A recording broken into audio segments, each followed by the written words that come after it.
What's going on, everybody? I'm Patrick from POWLAX, and in this video we're going to be going over the 2019 Penn State offense.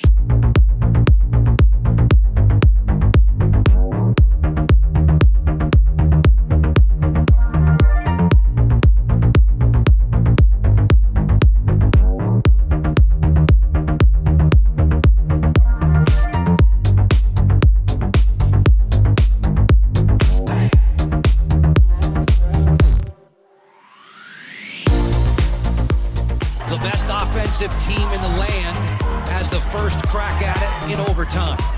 Malone, roll dodge, drawing two, feed it up top. O'Keefe, score! O'Keefe brings the curtain down on a classic. So in 2019, Penn State led all Division I NCAA teams with 17.94 goals per game. That's almost 18 goals per game. It's pretty ridiculous. Now, this offense was highlighted by two of the best players in college lacrosse. The first is Tewaaraton finalist Grant Ament. The second is sniper Mac O'Keefe.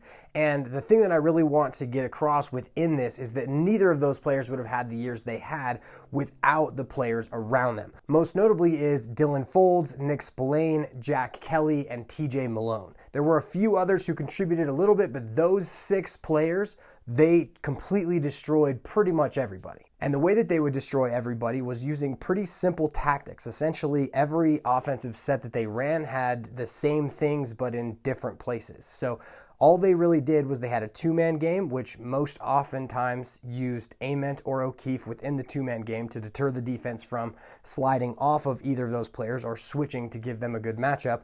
And then a bunch of backside movement where if any of the defensemen tried to help the two-man game, all of the motion and movement would leave players wide open. And so some players would get to specific spots, but it was more a reading the defense and making movements that would open them up and give them open space. And so anytime a defenseman made a mistake within the two-man game, they would score. Then once the defense adjusted and sent a slide to that two-man game, the off-ball movement left players wide open and they scored a ton off-ball. The majority of their goals were actually scored off-ball, not within the two-man game, which is pretty typical with the college offense. And the thing that I want you guys to keep in mind as you're watching this video is that your players are going to be able to use the same style of tactics. And even though you don't have players like Mac O'Keefe or Grant Ament or Jack Kelly and these players that can make the incredible plays that we'll see, is that when your players are playing against players that are about even with them, the mistakes are going to be bigger, allowing them more time to make the same style of reads that these players are making. So even though Ament, O'Keefe, Jack Kelly make these incredible plays where they have no space, no time, and you're like, how did he even catch the ball? When your players are using the same strategies, they'll have more time because the defense is more even to their level. So this video is going to be a little bit different than some of my past videos. I'm not going to do as much whiteboard. I'm going to give a basic concepts for the whiteboard, and then we're going to watch a lot more of the film. I think I have about 8 to 10 highlights from each set. So we're going to go through the video in the following way. We kind of already talked about what the offense consists of, which is just a two-man game and a bunch of off-ball movement. But so we aren't going to go through all the ins and outs of a two-man game. I'm going to do that in the next video. It's going to be an in-depth overview of how all of the college teams that I watched this season use the two-man game, because there's a ton there, and I can't do that while going over this. But so we're going to go over their 1-4 wing picks formation, their 3-high offense, and their picks behind, and how the two-man game and the off-ball works within each set. Before we get started, make sure to check out patreon.com/POWLAX, where you can download and print the playbook PDF that accompanies this and over 50 other POWLAX videos by becoming a patron and supporting this channel. The goal for this channel is to put out free, in-depth lacrosse coaching content for coaches and players to access anytime, anywhere. And a quick shout out to all of the patrons who have continued to support me and this channel as I have taken forever to get this video out. I really do appreciate the support. The first aspect of the Penn State offense that we're going to go over is the 1-4-1 wing picks offense. And so essentially what we're going to have is two wing pairs that are going to be running their two-man game on either side. They'll start it. They'll either start on the right side or the left side. Usually they did start it on the left side, but then you have your two other players who are up top and at X, and they're going to play. And the most important part of this offense is that Mac O'Keefe is on the left side and Grant Ament is on the right side. And so when either of these players were involved in the pick, it created extremely hard situations because every team scouted them and they didn't want to switch off of them. And either one of these players is going to destroy any short stick matchup. So usually a player with a short stick matchup would start off on this left side and he would start with the ball. Then we'd have a player up top and then a player on the backside. Then finally, we're going to have a player that's going to kind of play hang-up games right here. And so as they created the formation that they liked, Penn State would use a big little matchup by putting a short stick on the midi here, and then obviously the long stick on O'Keefe. And now as they played within this two-man game, they would discourage the switch off of O'Keefe or Ament because those two were extremely dangerous. And so within this example, we've got a video of this player coming through, dodging underneath, and they wouldn't even slide off of O'Keefe, and O'Keefe would just mirror to the top. But so a lot of times this player would just get open within the two-man game because they were scared to slide off of Ament or O'Keefe. Before we get started, if you are following along on a PDF, we are going to go through every single actual example that the PDF has. So if you are following along on that PDF, you're going to go to the second page, and we are mostly going to be working left to right from top to bottom as you usually would. So as we get to this highlight, the ball is passed from back left to side left, and you can see the players get into their 1-4-1 formation. They are a little bit offset on the backside, but they are utilizing the same principles. So we're going to get a two-man game with the player here and O'Keefe on the crease.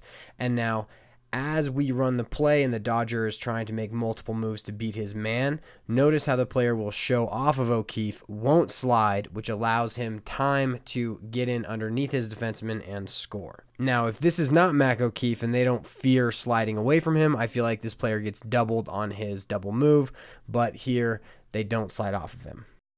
In this next clip, we get a better representation of our 1-4-1 offense. You can see the players are set up in their 1-4-1, and now we have Grant Ament on the crease. And now we're going to really see how the defensive players do not want to slide off of Grant Ament as well. So as Jack Kelly starts his dodge going underneath, the defenseman shows. Jack Kelly uses a really awesome little backhand pump here to keep the defenseman away. And I'm going to show this again really quick. Notice how after Jack Kelly face dodges over, he keeps his stick in his right hand and he throws a nice little pump fake back up towards Ament. That's what keeps the defenseman away from him, and this allows him to use a double move, roll back, and shoot around a screen to score. So now, once they didn't slide off of Ament or O'Keefe, then they ended up actually switching onto an off. And so the example we have with O'Keefe is he comes out, he sets his pick, this player comes over the top, and then as these players switch, O'Keefe just kind of abuses his short stick matchup because now he has a player here. The player kind of tries to lock him off, he back cuts him, and then they have a nice easy feed inside. And so anytime that a short stick ended up on O'Keefe, he ended up usually making him pay with some kind of off-ball movement where he would cut. Whereas Ament, once a defensive midi switched onto him, he would usually just dice him up with more of a dodging emphasis. In our first clip, we set up our 1-4-1. Mac O'Keefe sets an up pick on the left side, and then he generates the switch. Once the switch has been generated, the short stick defenseman is going to try to deny the pass to O'Keefe. This makes him come out way too far. Mac O'Keefe cuts behind him, accepts the feed, and finishes. Now, as we show another angle of this play, I want to talk about how Mac O'Keefe presents his stick to catch the ball. He presents his stick in front of himself because the defenseman is behind him. If he tries to catch this on his collarbone instead of leading with the head of his stick, this play is never made. But here, he presents his stick in front, accepts it across his body like an over-the-shoulder catch in football, and then immediately turns his stick, shoots, and scores. In our next clip, Ament actually starts with the ball and he is going to dodge. Jack Kelly comes to set the pick. He sets a really nice pick and Grant Ament runs him off of it, generating the switch. Now with the short stick matchup, everyone else pretty much clears out of the way and allows Grant Ament to go to work. The short stick defenseman does a pretty good job of defending Ament until he decides to try to chase his stick. He gets beat and Ament scores. So now in the event that one of the first picks didn't work, they would either repick the same side or they would move it to the backside and pick that opposite side. So we'll get into the motions that they'll have backside, but one of the motions that they have is an exchange. But so as the pick is coming on here, and he comes through and then over the top, and they slip and they run their two-man game. If nothing comes out of this two-man game, they will throw it to the other side, and then they will immediately run picks on the opposite side as well. And so if this hadn't have worked on this side and then O'Keefe kind of popped out, they can also pass it back to themselves and then re-pick the same side. Now, they can also refuse pick. They can do all kinds of other things within the actual two-man game. But if the pick doesn't work on one side, they can either run it again on the opposite side or this side. And just because these two players haven't moved yet doesn't mean that they won't move. I just wanted to make sure we isolated how the two-man games would work and flow first before getting into the off-ball movement. In this first clip, we're going to show how if the first pick does not generate any type of look, we can immediately throw back and pick again. We don't end up scoring off the pick here. The goal actually comes after throwing to X, but it gives you an idea of how the players can just continue to play out the set. So they set up their 1-4-1. Mac O'Keefe moves out to set the pick, and nothing is generated. He does a great job of getting through. Player steps away, throws to Mac O'Keefe. Now they're going to pick again. And so as the second pick doesn't generate anything and Mac O'Keefe moves up top, now as the ball is passed to the left side, another player comes in to complete their 1-4-1. So now as this player just mirrors up, the ball is passed to X. And now with the defenseman hung up, this player just curls the left side and scores. In the next clip, we once again start with a pick on the left side. This one is now an up pick. The defenseman defending O'Keefe shows towards the ball, and so the ball is thrown back up to O'Keefe and then immediately over to the other side, where Ament receives a pick, drives hard off of it, and scores. So now we're going to go through some of the off-ball concepts that the players that aren't involved in the two-man game would utilize. So if the two-man game is going on here, we've got a couple other players who are going to run their motions. And so we'll go over the other pair first, and then we'll go through the player up top and the player at X. So the first thing that we have on the backside is just an easy exchange. And so sometimes they will just switch places. They can have a pick here. They can run mumbos. They can basically switch places. But the most important aspect of these two players most often was that they would separate, and they would get to the backside pipe and pretty much even with the pipe or the outside of the crease and about 8 to 10 yards. And as they did that, if they drew any of the defensemen in here playing either Ament or Jack Kelly or whoever this was, once they drew a player, because these players had separated, then it was pretty easy to find passes through. Now, the player up top, his job can be twofold. He can either fade or he can cut the middle through. And so most often, if the play was happening on the right side of the field where either Ament had the ball or, Jack Kelly did, or they were picking with Ament, a lot of times O'Keefe would want to float up top, and so the player up top would cut the middle. And so depending on the side, they would have certain specific reads for specific players, but for the most part, his job is either to fade or to cut the middle. These guys are going to exchange and separate. They can also turn and pick for each other. And then at X, he's going to basically play hang-up games. So let's say as this starts, he'll start in the first five, which is the first five after GLE. And so let's say his defenseman is here.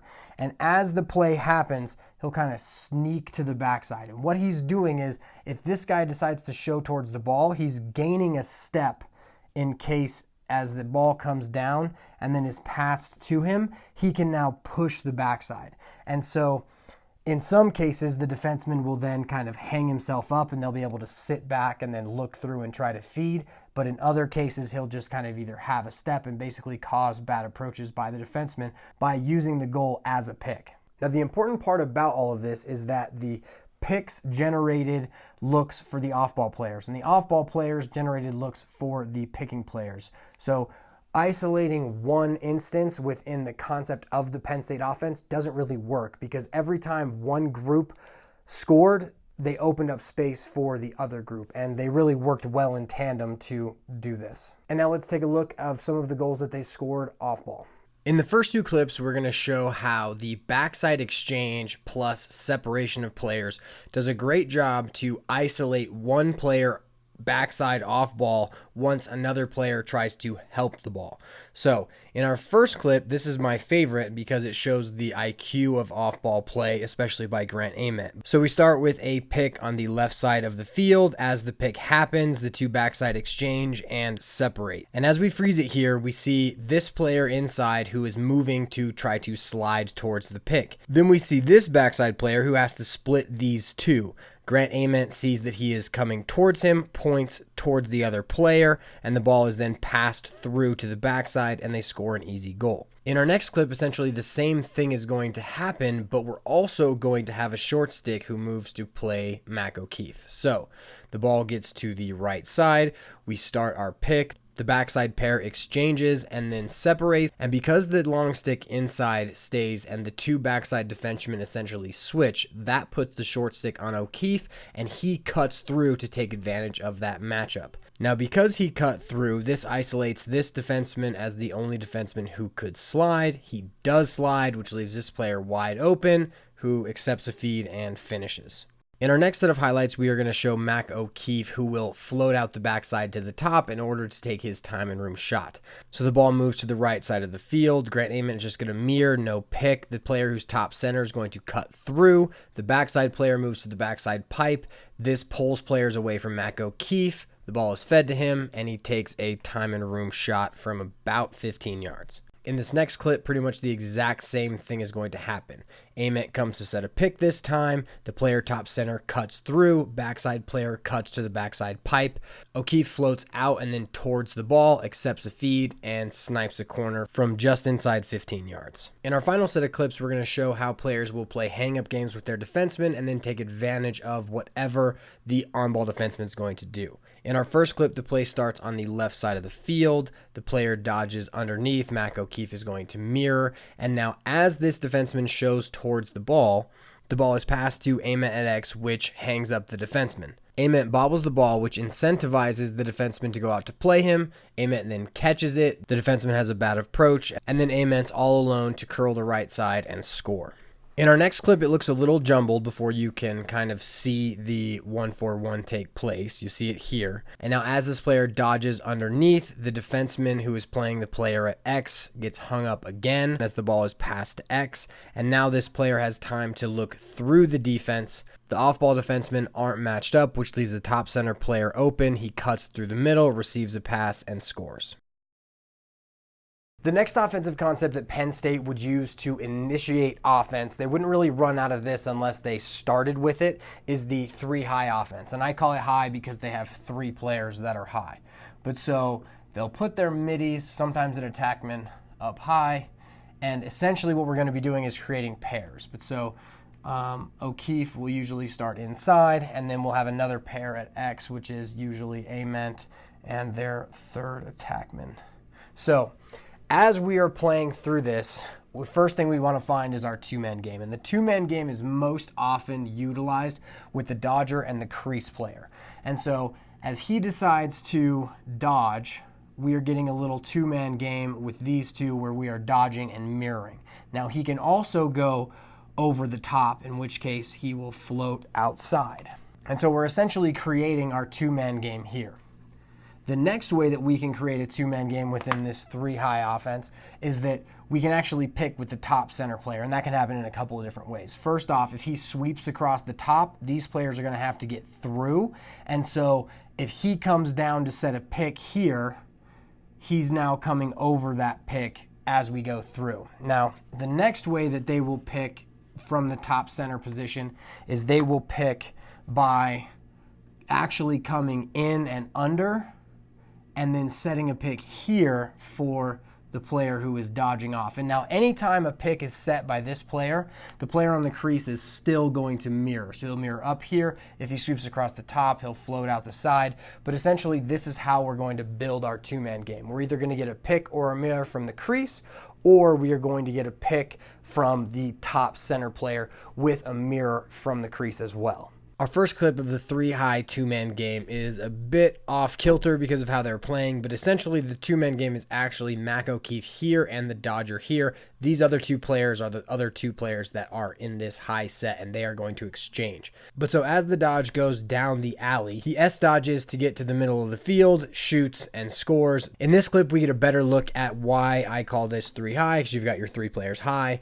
The Dodger here is going to go down the alley, and because the crease slide does not want to come off O'Keefe, he doesn't slide in time, and they give up a goal. In our next 2 clips, we're going to show what happens when a pick is set up top. The first one is a planned pick where the top center player is going to move inside out, and as he does that, the sweep comes over the top. The pick works very well and frees up the ball carrier sweeping over the top. Now, the off-ball movement actually generates the goal, and it's essentially an overlap, which we'll see last, but this player here will sometimes actually overlap the sweep, but this time he reads his defenseman is watching the ball, he back cuts him, accepts the feed, and scores. In this next clip of a 3-high top pick, we get another sweep, and we show how the crease is still going to mirror the ball, even though he's not in this 2-man game. As the ball carrier sweeps over the top, the pick is set extremely well. He draws a slide from the crease and the switch from the picker. The crease mirrors off to the right wing, accepts a feed, and scores. Now within this 3-high set, we are utilizing pairs, but we're also using a more traditional style of offense where we are going to be attacking the backside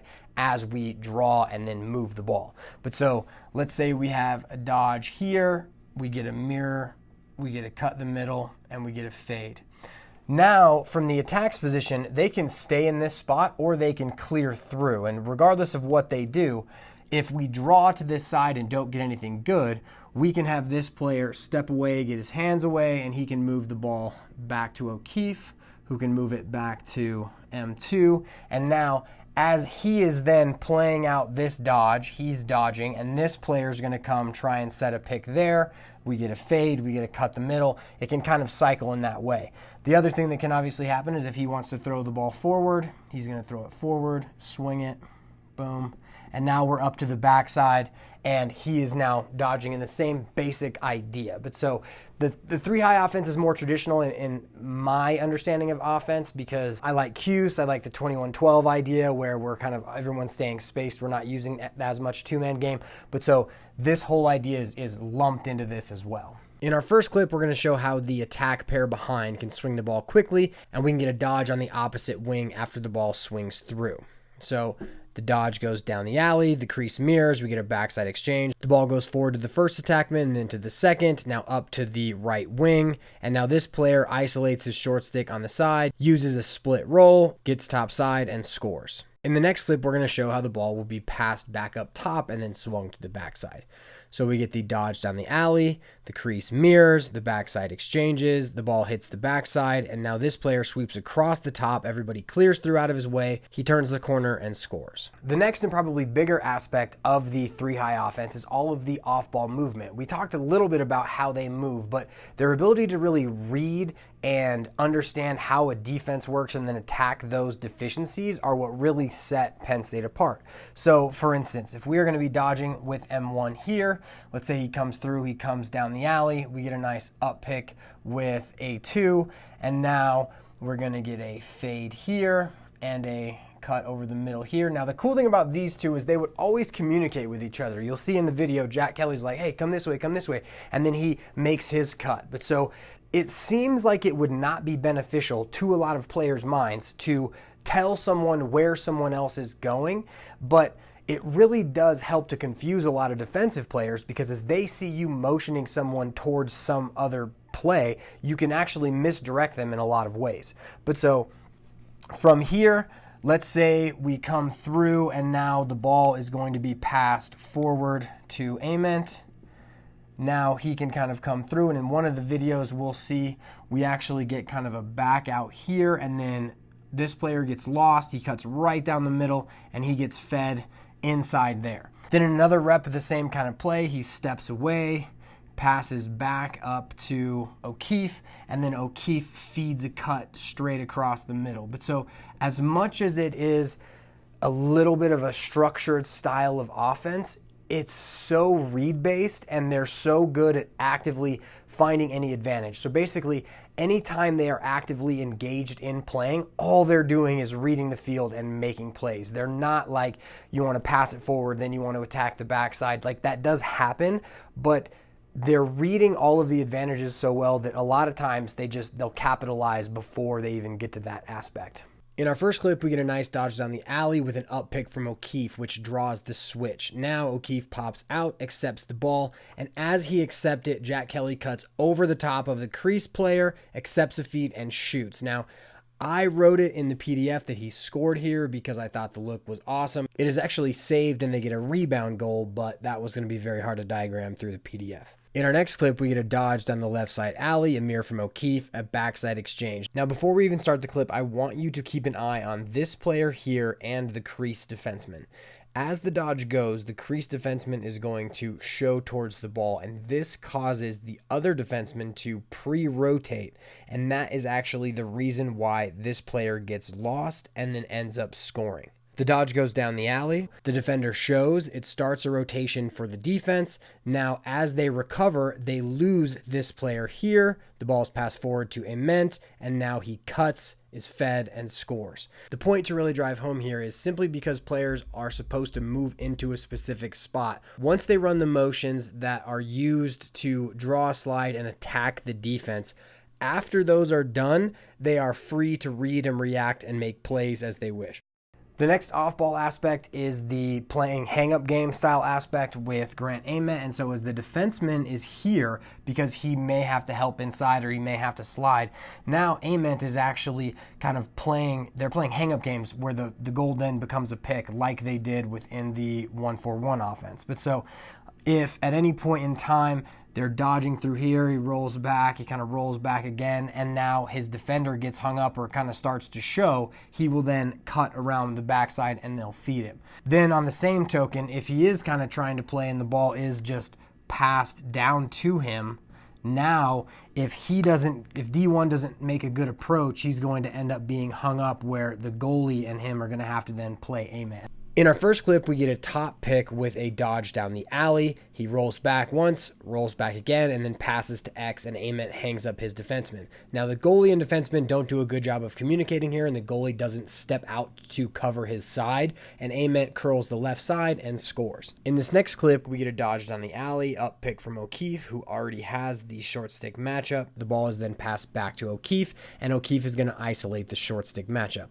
As he does that, he uses a double move, and the defenseman playing Ament at X shows towards the ball. Ament reads this, sneaks to the backside pipe, accepts the feed, and finishes. The next off-ball element that I'm going to show you that Penn State liked quite a bit is the overlap. And so essentially what they would do is Ament or one of the attackmen is going to pop out and then overlap with one of the dodging midfielders. So one of the examples we'll see is Jack Kelly here, and as he's playing, he sweeps across the top, so we get a clear through, and now as he's coming this way, Ament, who was on the crease, so we'll have be A3 here, he actually leaves outside and overlaps with him. And as he's overlapping, here's the overlap scenario. Essentially, if the defensemen are tight to each player, the overlapping player is going to bring his defenseman with him. So it essentially creates a free double opportunity where as the defenseman is playing the ball, then the overlap comes. This defenseman should be able to get a free double here because he can be in good position to play the outside player while taking a whack at the inside player. Now, in this specific example, what you'll see is that the defenseman kind of stays inside, and so he's free up here. But what Jack Kelly does is he actually throws a fake flip and then turns the corner, gets inside, and scores. In this clip, we're going to get a sweep across the top, and I want you to watch Grant Ament as he uses his overlap. So Jack Kelly begins his dodge, sweeps across the top, everybody else clears out, Ament pops out and then overlaps him, you get a fake flip, and then he's able to turn the corner against the defenseman and score. Now this final example is going to involve an overlap, but what I really want it to show you is how they will just continue to play out within any type of advantage that they get. So in this particular set, they get a dodge with a sweep over the top, and M2 comes to set a pick here, so we float out the player on the crease. Now, as M3 gets through, now he is actually going to set a pick as well, and we're going to get an overlap with Ament here. Now A3 on the crease is kind of going to come upfield as well, but so as he comes over the top, he's going to throw the ball forward to Ament. Now within this, Jack Kelly here, he's going to slip to the goal, he's going to slip to the goal, and now they're looking at, once they pass it, they're looking back through the defense. And now that Ament has the ball, he's going to overlap. And now as he comes to the top of the field, he's going to step away.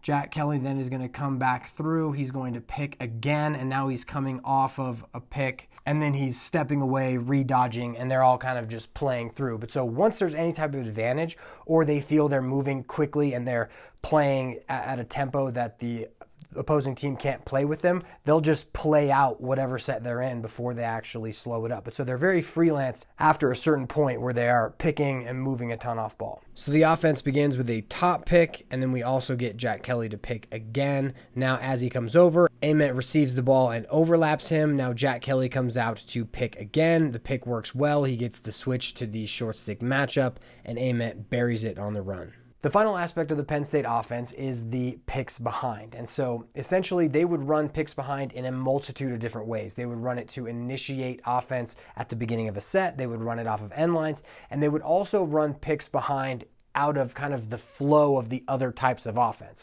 So they would run a 3-high alley dodge, throw it to X, and they would pick behind off of that. They would also pick behind out of their 1-4-1 wing pick offense as well if the ball ever went to X and they were trying to generate offense from there.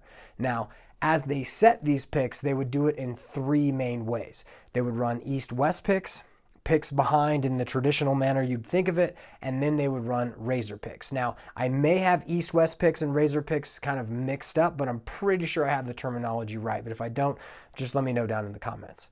So the first way we're going to talk about is east-west picks. And so they would all usually use Grant Ament. And so as he was here and the ball was passed down to him, a short stick midi would come through, and he would either come out of the top here or he'd run all the way around. But essentially, Ament would try to run his man off the pick. Now, using the east-west picks in this manner, Ament's idea of how he's going to create an advantage is twofold. Essentially, he can accelerate really fast and drive his man off of this, gain a step, and then turn the corner there. Or he can actually roll back over the side of the pick. So if you think of a defenseman who's playing that and he's running through and he sees that the pick is coming, he's going to have to get up over the pick, and then the goal is kind of going to be in his way, so it's going to be hard for him to chase through and get around. The next thing he can do is he can actually take a step towards X as well, get his player to bite underneath, and then roll back into the pick that's kind of coming down to him. So that's the first set of picks, which is your east-west picks. I really like this first example because you can see that if they don't get what they want as they're moving to set the pick, they'll pull it out and they will re-pick instead of taking the bad opportunity, if they can. In this first example, Ament reads that he doesn't really like the first pick, and so they reset to set another pick. Now, as the pick comes the second time, Ament uses a speed burst. The pick barely hits the defenseman, and this gives Ament enough room to curl the crease around the opposite side, use a couple fakes, and score. Our second clip shows a pick that's set a little bit more north-south. As Ament begins his dodge, the player sets a pick on the top side of the defenseman. Ament drives him off the pick, which makes him stumble. Then Ament steps away and hits the player who set the pick, who is rolling to the goal and is wide open, throws some good fakes, and finishes. The next way that they would utilize picks behind is just from X. And so essentially they would pretty much always use Ament. They would also have a midfielder with a shorty come through, and then they're coming to set the pick, and Ament's job is to drive a player off the pick. He can refuse the pick. We're going to be rolling out of everything, and essentially you're just utilizing all of your two-man game tactics from behind the goal as you traditionally would. In our first clip of a pick at X, the player at X, defended by the long pole, moves to his right to set up the pick at X. As the player defended by the short stick moves out to X, the player with the ball rolls back towards X and they execute the pick. The picking player rolls off as the defenseman defending him tries to get a slap on the ball carrier.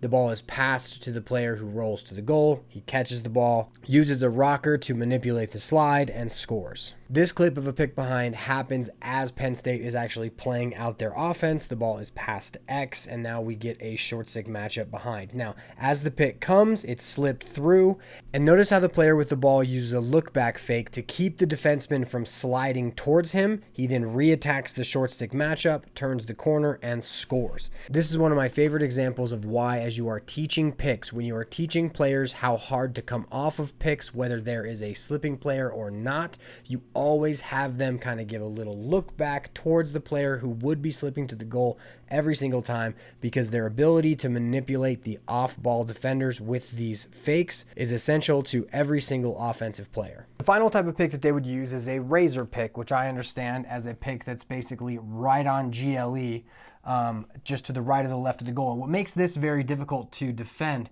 is that as they are coming to the pick and they decide whether they're going to switch or not, especially considering that this is going to be a short stick, now it creates a very difficult situation for the defenseman who is playing him, because if he comes under the pick, now with Grant Ament stepping into space against a shorty that's basically at 3 to 5 yards away and 5 yards above the goal, he's going to make that 80% of the time, which is extremely good shooting percentage. But so it's a very difficult situation for the defense. So the ball comes in off of the end line. Ament dodges to his right, and notice how his defenseman moves around the pick, and this kind of isolates him there. And then as he tries to approach Ament again, Ament uses a burst of speed to his right, gains a step, and scores. The next thing that it's going to do is, if the defenseman decides to switch and the short stick moves to Ament, Ament's just going to pull him out and then redodge him. And so it's another thing where he's going to gain a good advantage there as well. And that's the other aspect of picking in any place on the field, is if Ament or O'Keefe ever drew the short stick matchup, they would essentially invert or put them into a one-on-one set. So anytime that a short stick switched to Ament, he would then pull them out and dodge. So this clip of an invert off of a generated pick is not one that I like, because Ament actually should have fed the ball a lot earlier, but it kind of does show you how they will take advantage of short stick matchups. But you'll see a better example once we get to the off-ball movement. In this example, we get an east-west pick. The player slips out of the pick early, and Ament draws the double. Now, at any point in time here, Ament should pass it to him, and he will score. He doesn't do that. And now, as the short-stick defenseman finds his matchup again, the ball is passed to him, and then he takes advantage of the invert versus the short-stick matchup behind, shoots around the screen, and scores. Now, the final element of the Penn State offense that we're going to cover, and the aspect of the picks behind section of their offense, is their off-ball movement above the goal. And this is where they really shined, because a lot of times within their offense, they're running their picks behind as an extension of another play. And so they've already made specific movements and motions. Now they're really just reading their defenseman and reacting. And so instead of kind of showing you exactly what they did in the videos that we're going to watch, I'm just going to show you a couple terms and things that they would do. So the main thing that they did better than anybody else that I saw was they really communicated a lot off ball. As I watched their Hopkins game later, Hopkins did this a lot as well. So did Yale. So other teams do this, but Penn State did it better than I thought anyone else did it. But so their communication is the first thing. And so a couple ways that they would move off ball. So there's always going to be a pick behind.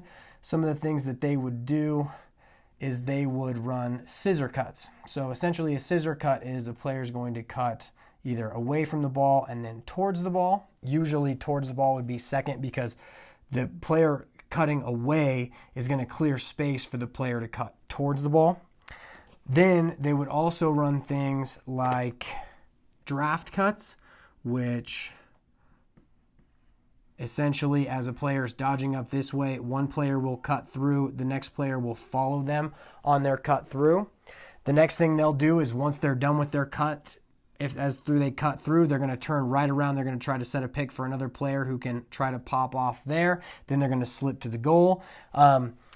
They're always moving and just trying to look for ways they can get either their teammate open or themselves open. It's a very much so box style of freelance play where they can really take whatever the defense gets them. The final couple things that they'll do is Mac O'Keefe, A2. he would love to float out the backside here, and if the ball ended up on this side, he would cut over the top to try to get it.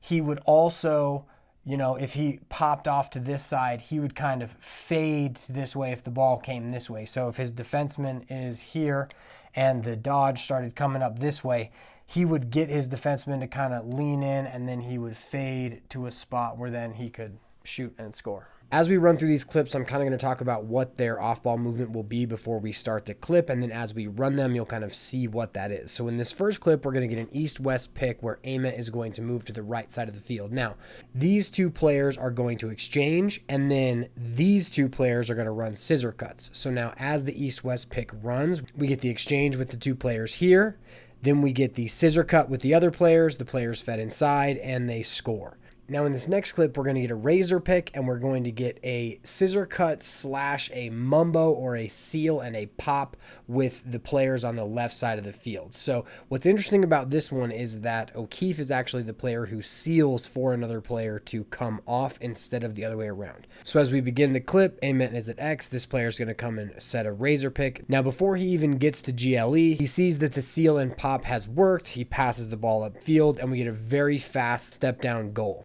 In the next two clips, we're going to show how players will use clear throughs, draft cuts, and communication. And so in this clip, we are going to get an east-west pick where Ament is going to refuse the pick and come up the right alley. And what you're going to see is this player here is going to motion to a player to move to the outside around him, which is going to give him a lane to clear through to the crease. Ament will feed him and he'll score. So as we run the clip, this player moves to set his east-west pick. Ament is going to refuse the pick, and as he does, this player tells the player coming around him to move to the outside. The defenseman falls off of him, which leaves him wide open in the middle of the field. He receives the ball and scores. In this next clip, we're going to highlight how Penn State will just continually play out a set instead of pulling it out and resetting.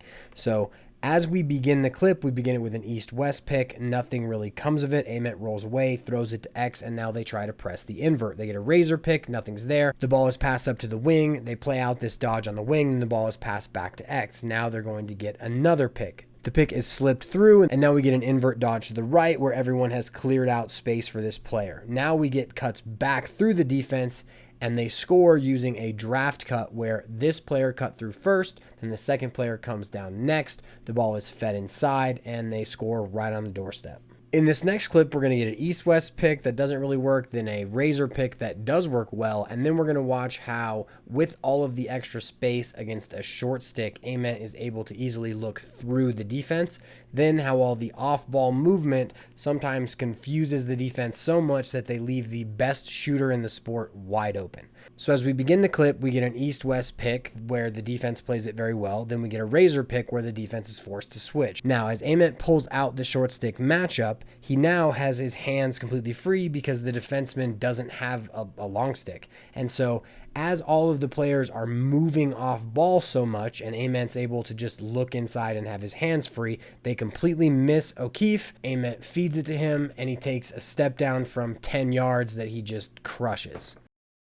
In our final clip, we're going to see an invert matchup that Penn State just liked. They didn't have to pick to get this invert matchup, they just liked the matchup. So as we see the invert, he slides to his left, splits to his right, and then rolls back to his left, and as he comes up the field, O'Keefe is left open on the opposite side of the field, where he catches the ball in almost the exact location as our previous clip, shoots, and scores, and Penn State wins the Big Ten championship. I appreciate you guys for taking the time to watch this video. Definitely let me know what you guys thought down in the comment section. I'm really interested to know what you guys thought of how I diagrammed the plays and then showed the on-field representations. I did a lot less whiteboard and a lot more kind of just showing them playing in this video, and I'm not really sure how it came out yet because I haven't done that portion yet, but so let me know what you guys thought.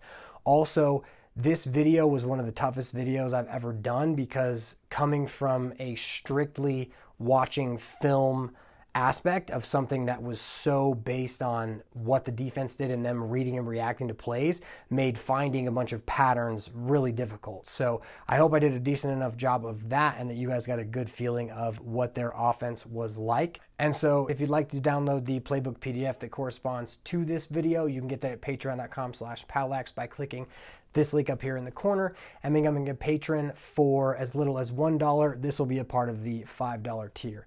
Essentially, once you become a patron, you get access to over 50 playbook PDFs that I have that correspond to this and a bunch of other videos. And I really do appreciate all of the support that I've received, especially all of the people who have maintained their patronage throughout the summer. I know it's kind of a weird thing having a lacrosse coaching site that you don't necessarily use all the time, especially once the season ends, but I really do appreciate everyone for, you know, supporting through the off season, because that's when I get most of my stuff done anyway.